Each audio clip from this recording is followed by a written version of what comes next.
Back on ABC24 this week with ABC24 political analyst Otis Sanford and Chris Tudor, former chairman of the Shelby County Republican Party. Let's talk about the Trump effect in Memphis. I don't think you can have as much chaos as is going on in D.C. without it having a trickle-down effect everywhere, and that proved to be the case this week.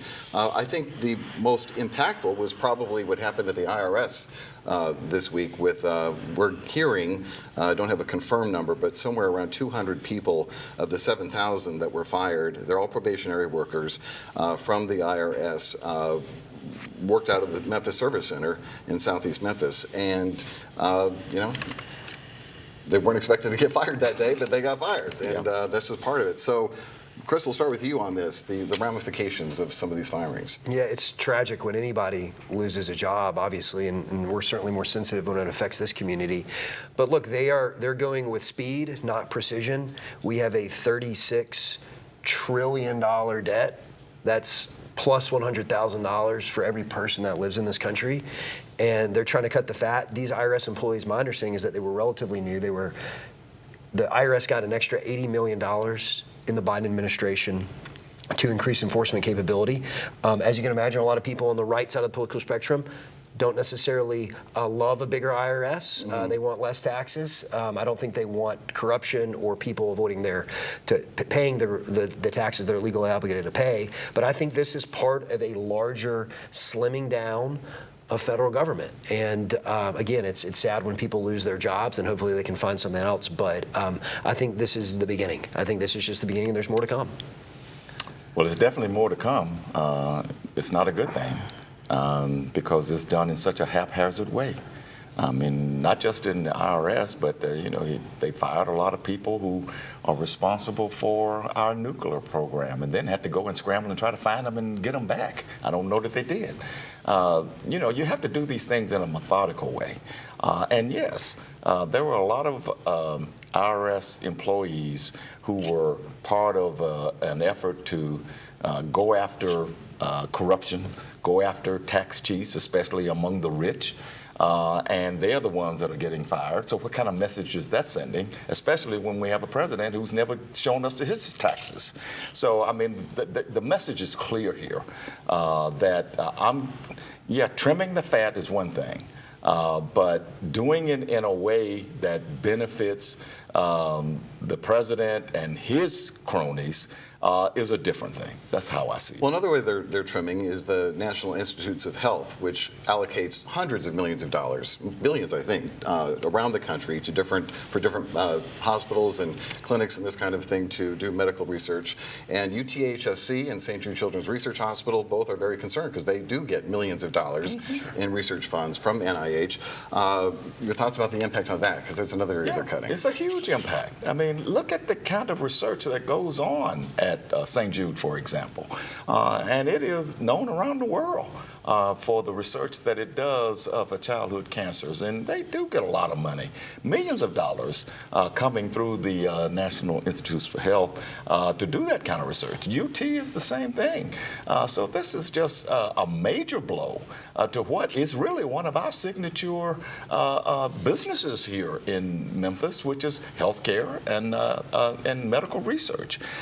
And, this, I believe, has got to be a test for our political leadership in the state of Tennessee, at the federal level and at the state level.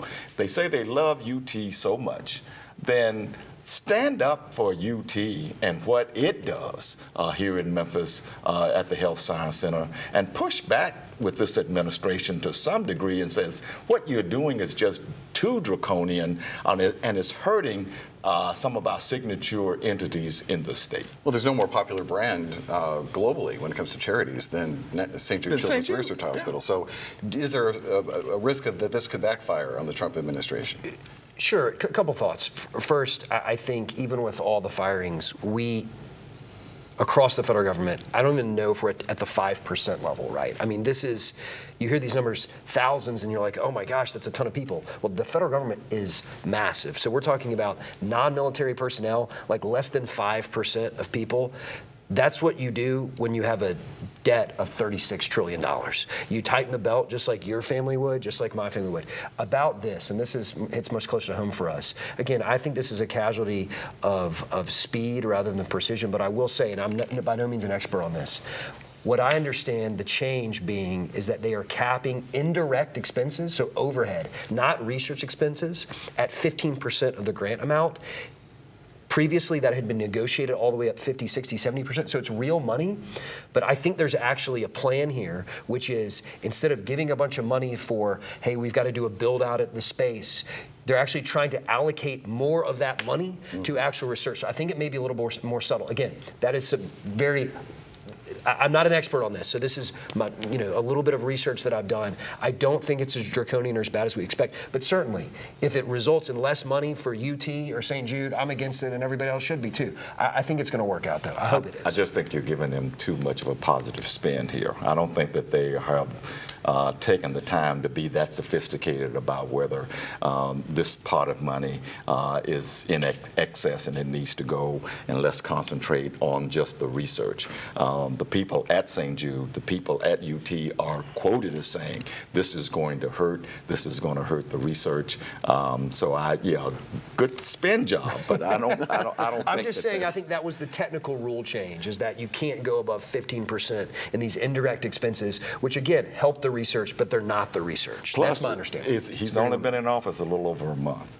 So there's a lot of time left to go way above 5% when we're talking about slashing and cutting with no really good plan in place. And so far, not a lot of talk about where the most waste is happening anywhere in government, and that's the military. Exactly. No conversation about that yet. Well, I think there has been. Or something. Yeah, I think that there is. Just this week, I think Secretary of Defense Pete Hegseth is talking about an 8% cut to the military budgets. They're excluding certain areas, but I think that's just a sort of an internal memo that's been circulated. Look, I think a lot of this. I think a lot of this is a positive movement. I think that he was elected with a mandate to change how we do things. I think he's delivering on a lot of that. We've already got a peace deal in the Middle East with Hezbollah and Hamas. They're not fighting anymore. Looks like we may get one in Ukraine. I don't know what that looks like, but like he is implementing agenda. He told the American people very clearly what he was going to do. He won the popular vote. He won a decisive electoral college majority. This is what's happening. And I'm saying that there are a lot of people out there, I believe, who are having buyer's remorse about that. And you bringing up Ukraine here when this president got in front of the cameras and said it was Ukraine who started this. I don't think that's any kind of a peace deal is certainly not going to be good for Ukraine. But that's another story here. I just think that to do what he is doing in such a slipshod way is hurting more people than it's helping. And again, he's only been there a little over a month, and the slashing and burning is just outlandish in my view, and there needs to be some more thought. Well, some polling out this week showed that while he's suffering a little bit on the Elon Musk issue and some other things, Donald Trump does stay very strong on his approach to immigration. And there was an interesting anecdote, I guess, that happened recently that's getting a lot of attention. When State Senator Brent Taylor was attending services at his church, Trinity Baptist Church, and the pastor, Dr. Matt Crawford, addressed the issue of the potential for raids at churches, houses of worship. And he said, quote, "I don't think we're called to police that illegal immigration as a church. That's the government's job. We are called to love and help those in need. It's been announced that now churches can be targets of raids. No one is being sheltered or kept here, but I don't like the idea. I don't want people who come here to be ministered to and hear the gospel to be afraid to come here. So I'm disappointed by that change. I hope that we can believe in both the rule of law and feel that we don't want to worship services disrupted by that." That's only a piece of what he said. There was a lot of stuff in there. I know this, you're making us disagree with me. I don't think we need to be angry with each other. He was trying to be very accommodating that some of his parishioners might disagree with him, but State Senator Brent Taylor walked out, and I called him about it and asked him about it and asked if he had any further comment as to why he did that, and he said no, he might get in trouble with his wife. That's the right answer. I mean, okay, I respect that. But anyway, it just, to me, it just kind of brought home the level of controversy that is surrounding a lot of these issues that are being addressed. Yeah, I think, and you'll have to ask him, but I'm pretty sure Senator Taylor's been a member of that church for many, many years in good standing. And Yeah, he did say he has no plans to leave the church. all of us at some time or another maybe have disagreed with what our pastor said. I mean, that's a rich, I'm not a Protestant, but that's a rich Protestant tradition and American tradition to when you don't like what the leader of the church says, you tell him that. It's blown up on social media. And that's what Brent Taylor wanted. He walked out of the church because he knew it was going to get some attention. It was going to wind up on social media, and then it was going to wind up in the legacy media, and then we're going to be talking about it. That's Brent Taylor in 2024 and 2025.